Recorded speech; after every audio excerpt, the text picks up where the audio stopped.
Hi everybody! So I'm starting a new segment in the studio. We're going to be doing some things that I harvest from the garden. So the first part of my growing up, I was really on a farm. My folks had a 20-acre farm in Wisconsin, and they were kind of what I would call a homesteader type person. So we lived that way until I was 10, and then we moved to Colorado and we lived with all the ranchers. So I feel like I'm a farmer rancher girl who married a city guy, which I don't know what I was thinking. But he is the love of my life, and we've been married for 30 years now, so I guess it turned out okay. About half of our married life we've spent living in the country, and half of our married life we've lived in the city. We kind of go back and forth. However, now we have to live in the city. Our son has so many health conditions that he needs to be near the doctors that he likes. One of his conditions doesn't allow him to drive, so I need to drive him to all of his appointments, and it makes it easier. And we chose a city that had least amount of pollution that we could find, and that's Albuquerque, and it's dry, so it's good for his breathing issues. But the thing is when you grow up the way I did, it never leaves you. I just feel like I'm a farmer rancher girl who's stuck in the city now.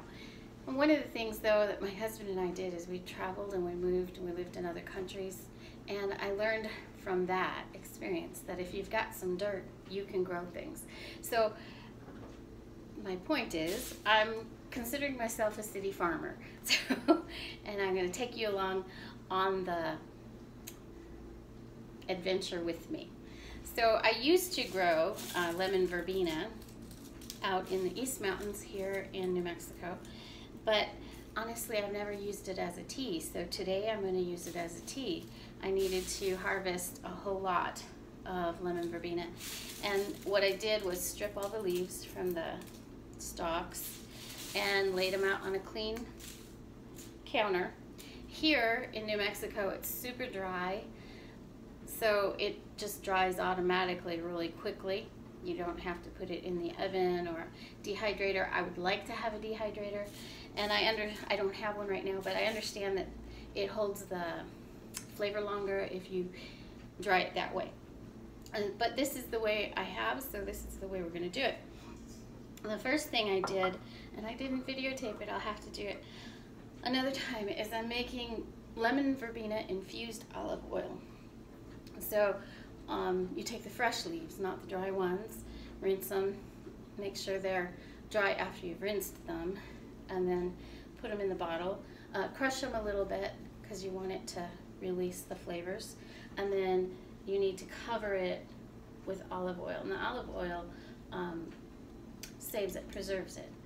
Then you just leave it sitting for, I'm not exactly sure, I think 2 or 3 weeks to a month at the most.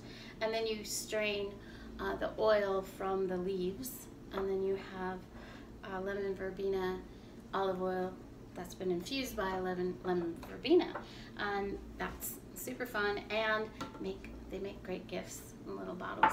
I make sure to put them in glass. That's important. But now we're going to start in on the tea. So we've got mortar and pestle, and we're going to take the leaves that are dry. Make sure you're clean hands are important, and you just stick them here in the bowl, and you just start crushing all the leaves just like that. You want them to be all crunched up. You use your fingers too if you want. And then, after you do that for a while, we're not going to do all of them here because you'll get bored watching that. It is somewhat of a time-consuming thing, but it's really worth it in the end. I'm not a really big fan of lemon verbena tea. I don't really like hot lemon tea, but I do love lemony iced tea. Sun tea is what I like to make, and that's you just put your tea in a bag or a strainer, and you put it in the big bottle of water, and you put that out in the sun for a few hours, depending on where you live, and you've got yourself some nice tea. And then when you get down to where the little, you probably can't see it, but there's a little string left from the leaf. You don't have to pull them out, but I do pull them out a little bit. Then you take a glass jar. I like to try to keep things in a glass jar and just store it right there in your glass jar, just like that. Do that until that's full. I am going to leave it open for a little bit longer because I want to make sure it's truly dry, and then I'll seal it up and store it in a cool, dry place.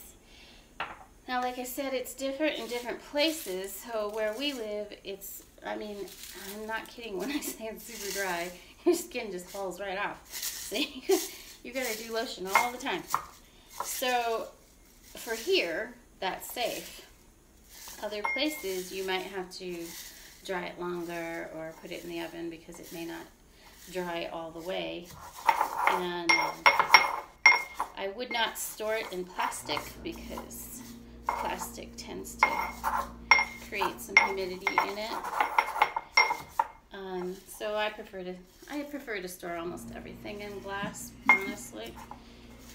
In our life, here in the kitchen, I'm going to talk about things that I harvest. I might show you how I make something, because in a farmer rancher way. But I don't stick to a certain diet. That's not our big concern in our home. Our biggest concern are chemicals, petrochemicals, and cleaning products, lotions, body washes, soaps, laundry detergents, hair products, perfumes, and body sprays. Pretty much anything personal products have petrochemicals in them, and that's very dangerous for my son. He can't breathe that. And then my other concerns are pesticides in food. That's what we're careful about. It's just how our life is. So don't expect a special diet or anything. And the nice thing about doing this is it really does give you a sense of accomplishment that you grew it without pesticides, without fertilizer, just some good dirt, some rain, some water, and you've got this great organic tea. So I hope you enjoyed that, and I'll see you next time.